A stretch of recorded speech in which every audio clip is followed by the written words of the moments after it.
Shut up and sit down.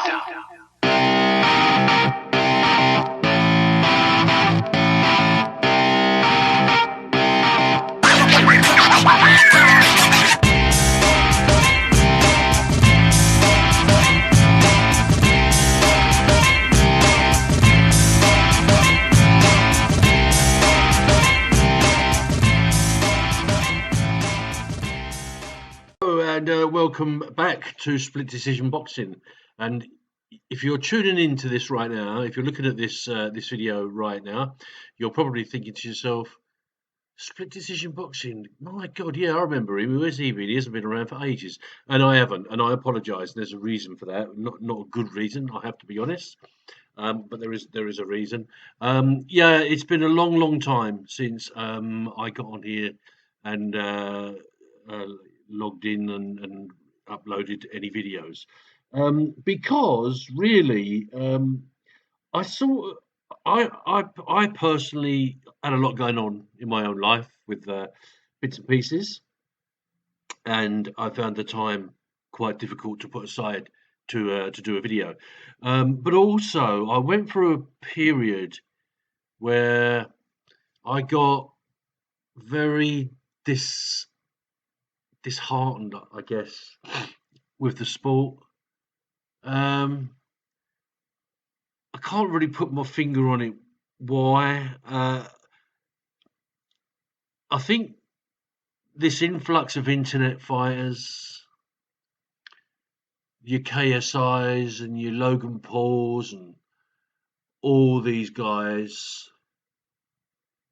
for me, they've just belittled the sport. You know, I know there's a different side of this. There's a different there's a different view, and that other view is that you know, these guys are bringing a whole new audience into the sport of boxing that otherwise perhaps wouldn't have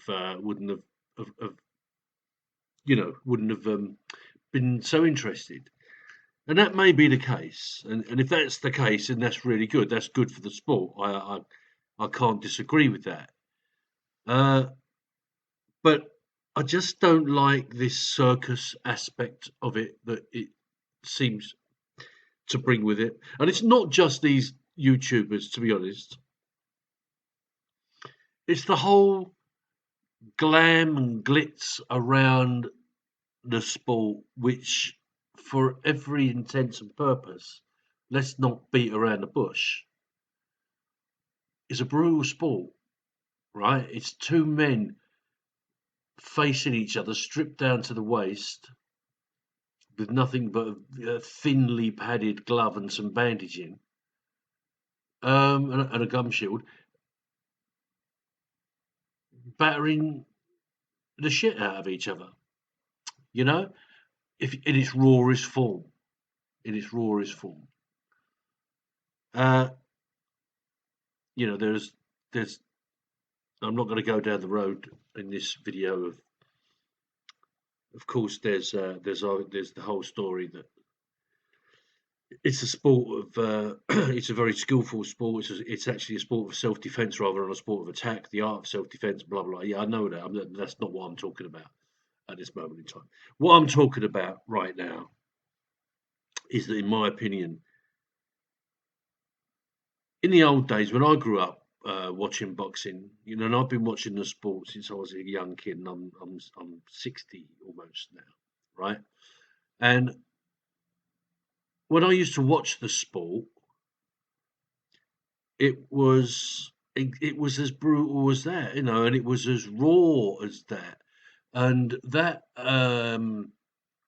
whole gladiator feel about it, right? That whole two men have come here to do business with each other about it started.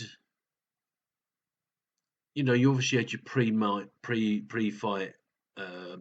animosities, and not to the degree they do it now, not to the degree of showcasing that it's done now. But there was always, you know, Ali was probably the one that started all the hijinks. But on fight night, right, for the main event, you'd get the ring announcer would announce who, he would announce the challenger, and the challenger would walk from the changing room up to the ring, surrounded by his entourage of, his cornermen and medics and all that kind of stuff. And if he's got any belts, he might be holding his belts up, but even that was rare back then. Um, and you could see he was focused, and it was, just walking, and they wanted to get into the ring. Mike Tyson is a prime example of that. He was one of the last of them to do that. So he used to come out, and he would have like a resin sack cloth thing thrown over his head, and that's really all he'd have on, and he'd be sweaty, and you know, and that when he came out, and he looked, for the moment you set eyes on him, right, he looked like he's come to fight, and he would walk, and at some point during that walk up towards the ring, or even just as he's got in the ring, he would flip the thing off, just so that as if he's like, get this off me. So I'm here. I'm ready. And he would have a pace around the ring, and there was no showboating here at all. This wasn't a place, and I'm not just talking about Tyson now. I'm talking about all the older fighters. Go back to. I'm going to talk in a minute about an upcoming fight, and funnily enough, one of the fighters that I'm talking about, his dad was a bit of a showboater, uh, um, as well. But anyway, the point I'm trying to get to here is that these guys came to do business. It was like two, in my day, if there was two kids going to have a fight after school, it was very serious. We would we would all, wherever it was going to be, which was a secret destination somewhere. It might be at the park, or might be up the woods, or it might be beyond the garages somewhere. One of them would turn up, and he'd have all his mates with him, and whatever, and there'd be all the neutrals would be there from the school. If this was some big fight that's going to go, and then the other kid would turn up, and it was almost like the same scenario. They would just walk up and ready and take their coat off, and then stand and face each other, and do what they needed to do. And now the sport for me. This is the point I'm trying to make, right? The sport for me has become a circus. It's become a bit like wrestling. I mean, you see some of the antics now, the ring walks. Well, they're not ring walks anymore, are they? They're a preamble to the. They're a pre-show to the main event. You get people like Tyson Fury, and AJ, and people like that, and there's pyrotechnics going off, and there's a rapper going on, and well, he does a little dance, and what have you. It's ridiculous, man. Come on,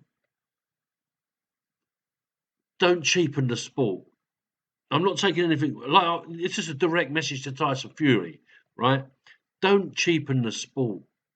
You're a great fighter. We know that. You're probably one of the greatest of our generations in terms of heavyweights, right? We know that. You've proved that against Deontay Wilder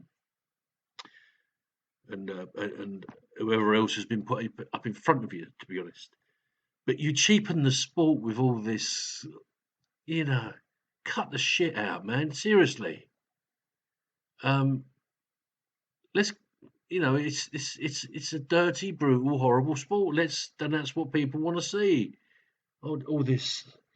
I know it generates money, but this is all this internet crap, isn't it? It's all this, the YouTubers that want to. They're not satisfied with just being a YouTuber. They suddenly want world domination, and they want to be, they want to interesting. Funny enough, here's the funny thing, right? I was talking about this. I went to the football last night to watch my local team play, and I was talking about this to a friend of mine who's big into his boxing as well. And I said, "Did you see the video with?" And you guys might have seen this anyway. There's a video out there somewhere with Eddie Hearn, and he's talking about KSI. He said KSI genuinely thinks, right, that he's world class, that he's going to be a world champion, that he's ready to fight a world champion. He said, seriously, he said, he came up to me one day. He said, we were having a conversation one day. He said, and this wasn't for the cameras. There was no one else there. It wasn't for the press or the paparazzi or anybody else that was around, because there was no one else around. He said, this was a genuine conversation. He said that I was having with KSI. And he said, he wants me to get him a world title shot. And I said, I looked at him and I said, what are you talking about? And he said, yeah, I'm good enough. I'm good. And he said, I went, no, you're not. You're not good enough. At best, you're an average fighter, right? And that goes, and I would say personally, at best, you're an average amateur fighter. That's what you are, KSI. That's what you are, Logan Paul. You know, you've made your name on the back of your internet fame. You're not boxers. I've seen your fights. All right, KSI stopped this guy last Saturday. I won't even watch it. I won't entertain it, right? To be honest, and I'll probably do myself a disservice here, and probably a lot of people go, "Oh, you're not giving them time, not giving them chance." Well, do I want to give them chance? No, I don't. They haven't done it the hard way, have they? They haven't had the struggles that most fighters have to get to the top of their sport, to get to their to get that public adoration and recognition, and be able to command the big money fights, right? They haven't spent the majority of their youth and adolescence on strict diets, ridiculous workouts, grueling, punishing days in the gym, hundreds and hundreds and hundreds and hundreds of hours of sparring, getting bashed up, getting bloody noses and broken jaws and broken ribs and swollen hands. Um, looking for that shot, looking for that one time that you're going to stand out a little bit more than the other fella that's in your gym, and the other fella that's in your gym, and the other fella over there that's in your gym, and the one behind you over there that's in your gym, that are all doing the same as you, and they're all looking to get their best shot, right? To get their chance to climb up the ranks and climb up the ladders, and one of them might get that chance, and he'll get that fight, and he might get a win, and anyway, but it's before he gets recognised as a potential. He's got to probably have had 9, 10 professional fights, and he's got to have won all those, or you've just got to be exceptional when you fight. You've got to be an exceptional fighter. Now, you tell me that KSI or Logan Paul are any of those. They're not. They're wasters. The pair of them. Absolute. I seriously. Do you know what disappoints me is that Fury's. Who's the other Fury fellow? I can't think of his name yet. Who the fight never came off with him and Logan Paul. I'd seriously want one of these two guys to fight someone who's going to go, gee, yeah, I'll fight, yeah. I'll give you a proper fight, though. It's not going to be no showboating. It's not going to be, this isn't for, for the public, for everyone, all your little screaming teenage fans to go, oh, KSI. It's not going to be for that, right? This is the real deal if you fight me. And I am going to knock you out, and I'm going to treat you. You want you want to be a world-class fighter, I'm going to treat you as credible and as an opponent as any other world-class fighter. And then I'd like to see them both get knocked out. Seriously, get them off my screen, get them off my radar. I get so angry just talking about it even now. They're just absolute wastes of space. So there you go. That's why I sort of came away from making videos on the sport. And in that time, of course, there's been lots and lots and lots gone on, hasn't there? There's crikey, we've just at the heavyweight division alone, no longer is Deontay Wilder and Anthony Joshua top of the tree. Not anymore. Now it's Ruiz. Fantastic fighter, by the way. It's Ruiz and Tyson Fury. Right? Tyson Fury rules the world in my book right now, as far as boxing goes. And he shouldn't, should he? He shouldn't. When you look at him, you look at his physique, there's no muscle there. Well, bigger muscles than I've got. But there's not, he's not. I don't mean this horribly, Mr. Fury, if you're listening, by the way. I'm just saying all the physical reasons why you shouldn't be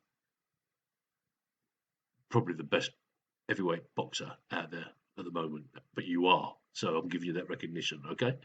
But when you look at him, right, he's and he'll admit this. He's still overweight, and even though he's down to a good fighting weight now, look at that tire around his just above his shorts, around the lower part of his abdomen, around his waist, that wobbles around when he moves around the ring. That's excess flesh from where he toned himself down from being whatever he was, 20, 28, 29 stone or something like that, right? His arms look flabby and flobby, and his man boobs bounce around. Yet he possesses something that a lot of fighters, manufactured fighters, don't have, and that is he has self-belief.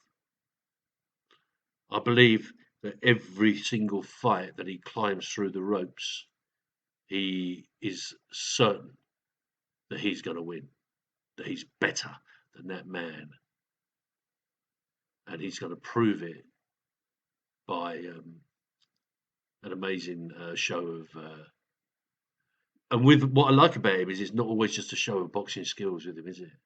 It's quite often a show of resilience, of heart. None more so than climbing off the canvas against Deontay Wilder. And should have got the win, didn't get the win, got the draw. But you know what I'm saying now? Last of the old school, maybe. Comes from a fighting, but that's my point, you see. He comes from a fighting background, a fighting family. Look at his dad. His dad, I don't know how old his dad is. How old is his dad? 70 something, is he? Yeah. Would you want to fight him? You wouldn't want to get into a bar brawl with him, that's for certain, because he'd rip your head off. So he comes from fighting stock, and these people that are. Could you imagine Logan Paul getting in a ring, getting in a ring with Tyson Fury? Now that I would pay to see actually, because Tyson Fury would batter him for the whole 12 rounds, and he'd make sure that he didn't knock him out until about the 12th round, and then he'd probably uppercut him, boy, as something like that. But anyway, that's my point, right? A lot has changed. A hell of a lot has changed around the boxing world. I'm not going to. I mean, I could be here for hours going over all the fights that there's been, but I'm not going to do that. What I am going to do is tell you guys that I'm back. I'm going to start doing videos again and start looking at. I'm going to try and get my enthusiasm back and look at fights, upcoming fights again.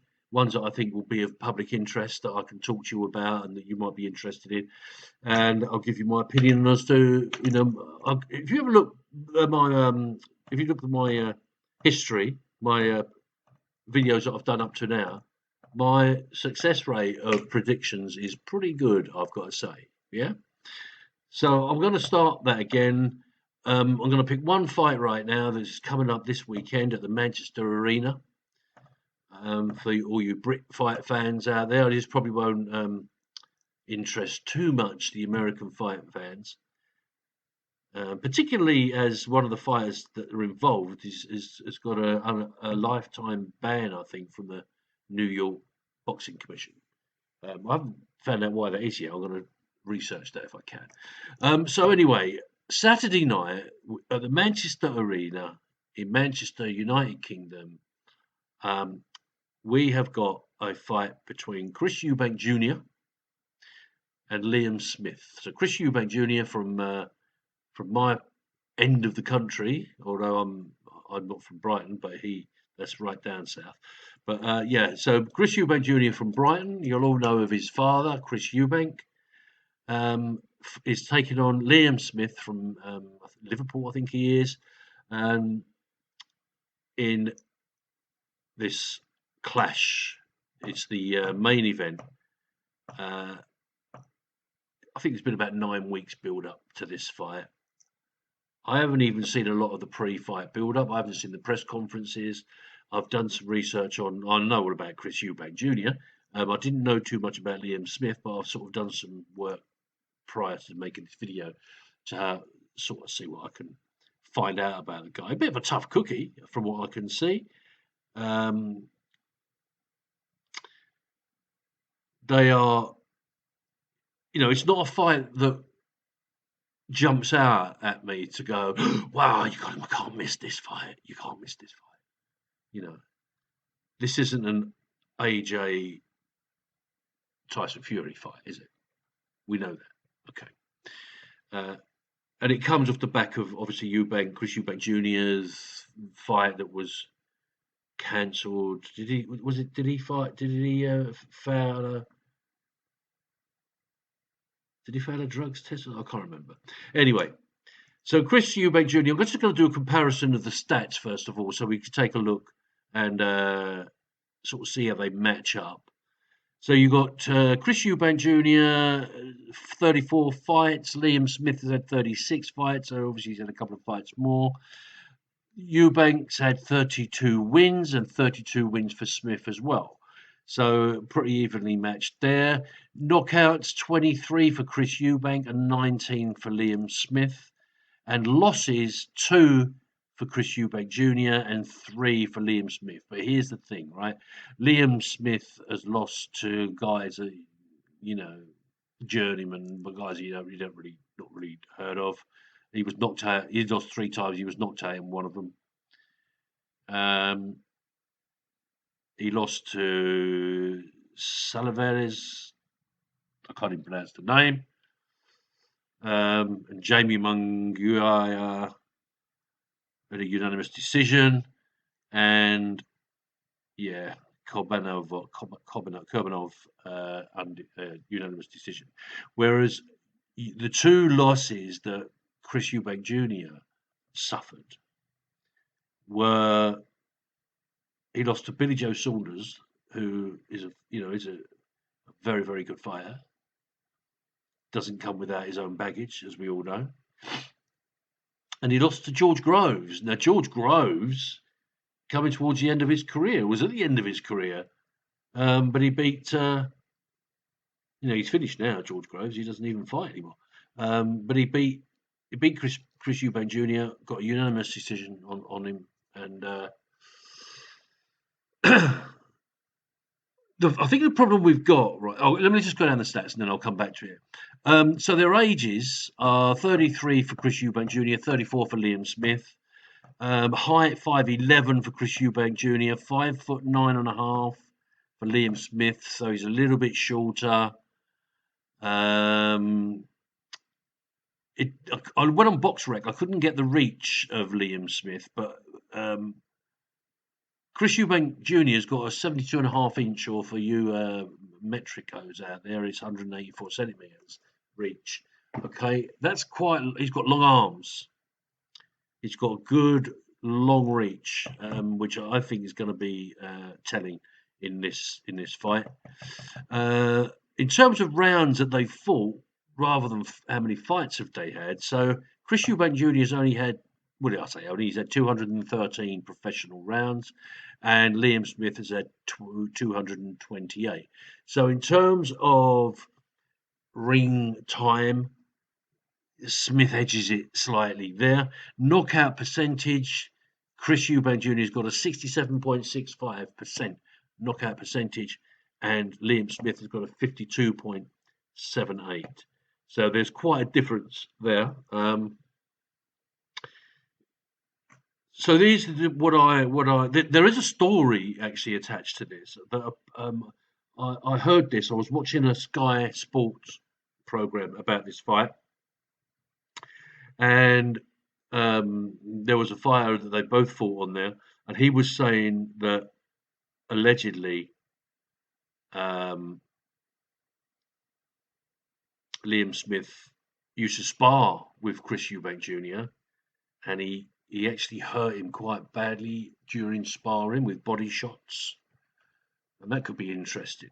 So let's talk about Eubank first of all. Obviously, he's the son of the famous Chris Eubank, legendary Chris Eubank, who had many memorable fights. In particular, these fights with Nigel Benn and his tragic fight with Michael Watson, which is very sad. And events outside the ring, a couple of people died, or had something to do with an accident. Some firework party he had arranged on the beach, and there was another one with a truck. And so, his father was always in the headlines, and he still is to this day. He's still he's very flamboyant. He likes to wear, who Chris Eubank is. You don't need me to explain, but he likes to wear these finely tailored country style clothes, and come across as the very eloquent country gent who particularly pronounces almost every word that he says, so that you understand one must speak correctly when you are with the right people. It's a very you can tell he's working at that. It's not his natural. It's become his natural way of speaking, but it's not his natural way of speaking. We know. But anyway, so that's who he is. He's the son of Chris Eubank, and of course he's developed his own persona, and he's in a lot of ways he's similar to his dad in the way he speaks and the way he conducts himself. The arrogance, and I don't mean that again in a disrespectful way. It's one of the qualities that won Chris, his father, many battles, I believe, or particularly mind games. His arrogance, and his self-confidence, and his way of presenting himself as I'm much more superiorly intelligent than you are, way about him is very reminiscent of his dad. I can imagine I get wound up just listening to him speak, because I want to, I'm a working class boy, the same as it. Well, he's not, but his dad was, and I just want to say, who do you think? Why? Anyway, I can understand why other fighters really find that he gets under their skin and irritates them. Now, whether he does that on purpose or whether it's just the way he is because he's just picked it all up off his dad, he's been brought up by his dad, and that's. He can't help the way he is, but he is similar to him like that. In terms of fighting style, so Eubank, he's a flamboyant fighter. As I say, he's a very confident fighter. He's flamboyant. He punches in bunches, in and out. Lots of combinations with Chris Eubank Jr. We know he's got a good chin. Some of the fights that he's had in the past. He will stand there and take a beating, that's for certain. And as I said earlier, with that reach, he's got a good so he's a long reach fighter. So if he can fight off his jab, if he can stay away, and it's the most effective punch a boxer has, isn't it? Apart from the knockout punch, the most effective punch any boxer has is the jab, because you can keep yourself out of trouble.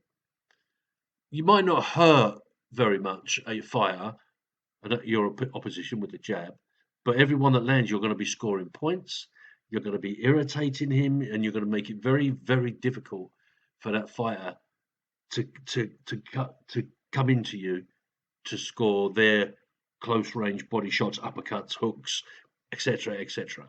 And so that's, I think, going to be in Eubank's favour on the night. And he's a good counter puncher as well. I've seen that in his fights. Some of the notes I wrote in here is he will need lots of punches because Liam Smith, when I went through the reels and looked at his fights and whatever, Liam Smith is a come forward fighter, and he's a relentless come forward fighter who looks quite basic and 2-dimensional, but I don't think he is. I think he's got other tricks in the book. I think he's more technical than we realise, and he's going to make Eubank work. That's for certain.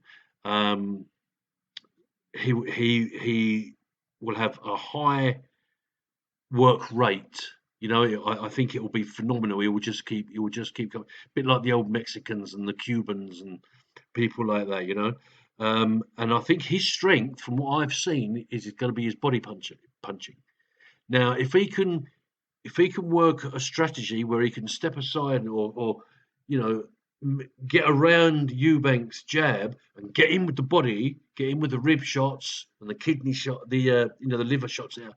If he can get in the torso shots and get just under the heart there in the rib cage, he can do some damage. And I think that could be the telling point of this fight. That's where it's going to be won and lost. If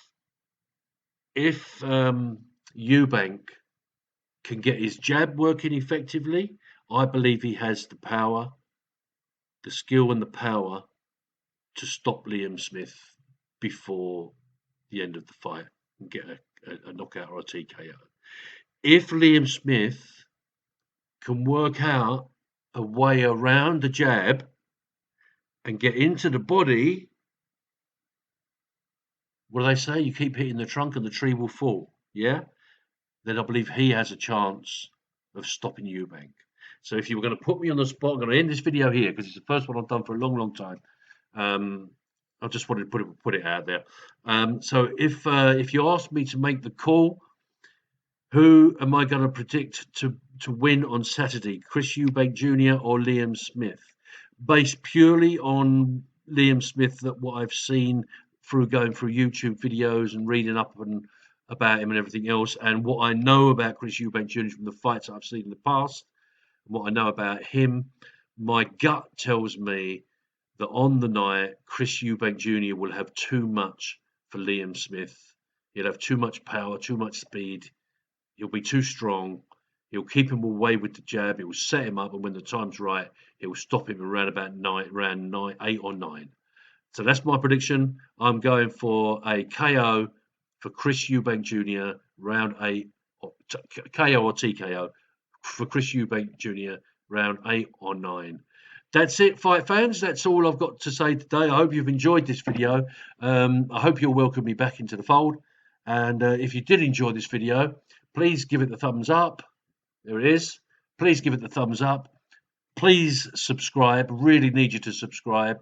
Like it, share it, talk about it, put some comments on. I'm always, I'll always reply to comments as well if there's some on there. So looking forward to the fight Saturday night. And any other fights that are coming up now, I will try my hardest to give a balanced and honest review of who I think is going to win or lose and why. And there'll be other videos going out there where I give my opinion on perhaps things that are going on outside the ring. There might be other issues that we need to talk about as well. I will do a video fairly soon, probably in the next day or two, maybe even tomorrow, right? I might do a video about Anthony Joshua and Tyson Fury. Will they ever meet in the ring? Look out for that one. That'll be next. Thanks for watching. Shut up and sit down.